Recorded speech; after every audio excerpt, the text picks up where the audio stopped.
Hello friends, अस्सलाम वालेकुम and welcome to reality TV. दोस्तों, हमारी जमीन को रोशन रखने वाला चांद अल्लाह ताला की अजीम कुदरत की गवाही दे रहा है। लेकिन चांद है क्या? क्या इस कायनात में सिर्फ एक ही चांद है जो हमें नजर आता है? और अगर चांद गायब हो गया तो हमारी दुनिया के साथ क्या होगा? ये सब आप इस वीडियो में जानेंगे। दोस्तों, 7 जनवरी 1610 वो तारीख थी जब मशहूर एस्ट्रोनॉमर गैलीलियो अपने घर में बैठा हुआ था। गैलीलियो ने अपने घर में ही एक टेलीस्कोप बनाया था जिससे ये अक्सर आसमान में देखा करता था। 7 जनवरी की रात को ये जुपिटर सैयारे को देख रहा था जब इसकी हैरत की इंतहा न रही। गैलीलियो ने देखा कि जुपिटर के इर्द गिर्द 4 सितारे घूम रहे हैं, लेकिन कुछ दिनों के बाद इसको पता लग गया कि ये सितारे नहीं बल्कि चांद हैं। ये एक बहुत बड़ी डिस्कवरी थी कि जो चांद हमें नजर आता है, कायनात में ऐसे कई और चांद भी मौजूद हैं।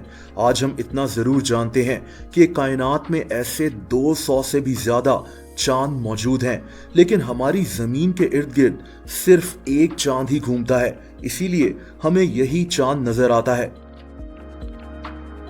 अब जो हमारी जमीन का चांद है, ये बेसिकली पत्थर का बना हुआ है, लेकिन कायनात में कई चांद ऐसे भी हैं जिन पर गैस और बर्फ भी मौजूद है।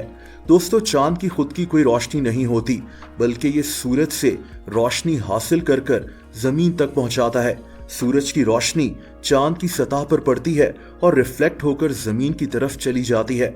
इस रोशनी का सिर्फ 7% हिस्सा ही हमारी जमीन तक पहुंचता है और बाकी रोशनी चांद अपने अंदर जज्ब कर लेता है। चांद कितना रोशन नजर आता है, ये इस पर डिपेंड करता है कि सूरज, चांद और हमारी जमीन के दरमियान एग्जैक्ट एंगल क्या है।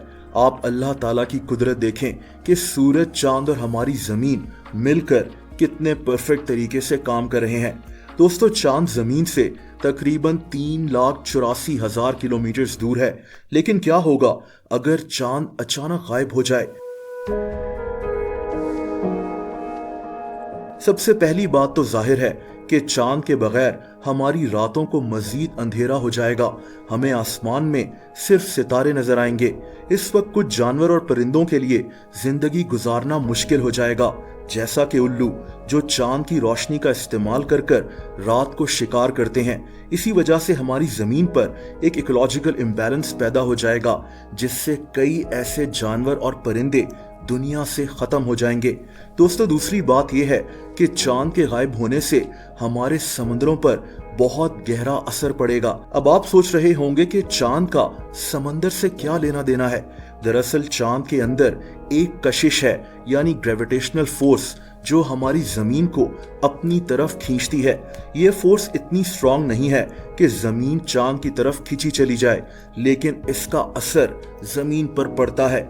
अब आते हैं समंदर की तरफ। समंदर का पानी जब ऊंचाई पर चला जाता है तो इसे हाई टाइड कहते हैं, और जब ये नीचे होता है तो इसे लो टाइड कहा जाता है। चांद इसी चीज को कंट्रोल करता है। दरअसल चांद जमीन के जिस हिस्से को भी अपनी तरफ खींच रहा होता है, वहां से समंदर का पानी चांद के खींचने की वजह से ऊपर की तरफ चला जाता है। ये सब चांद की ग्रेविटेशनल फोर्स की वजह से होता है। अगर चांद ही ना रहा तो हमारे समंदर के पानी बिल्कुल नीचे चले जाएंगे, जिससे बेशुमार समुद्री मखलूक खत्म हो जाएगी। वो जानदार वगैरह जो इन मखलूक को खाकर जिंदा रहते हैं, वो भी खत्म हो जाएंगे। यानी चांद के बगैर समंदर में बहुत बड़ी तबाही आ जाएगी। आप सोचें कि अल्लाह ताला ने इस कायनात को किस तरह से बनाया है कि हर चीज एक दूसरे के साथ कनेक्टेड है और अपना अपना काम कर रही है। दोस्तों, चांद अपनी ग्रेविटेशनल पुल से जमीन को अपने एक्सिस पर काबू में रखता है, और इसके बगैर हमारी जमीन पर शदीद तेज हवाएं चलना शुरू हो जाएंगी, जिनकी रफ्तार 480 किलोमीटर पर घंटा तक हो सकती है। इससे जमीन पर बहुत बड़ी तबाही आ जाएगी। और चांद जमीन को बहुत से एस्टेरॉइड्स वगैरह से भी बचाता है। बड़े बड़े पत्थर जो जमीन से टकराकर तबाही फैला सकते हैं, चांद उनके दरमियान में आ जाता है। यानी दोस्तों, चांद को देखें और अल्लाह ताला का शुक्र अदा करें कि इस कायनात का निजाम कितनी खूबसूरती से चल रहा है। दोस्तों, अगर आप मुझे इंस्टाग्राम पर भी फॉलो करना चाहें तो उसका लिंक नीचे मौजूद है।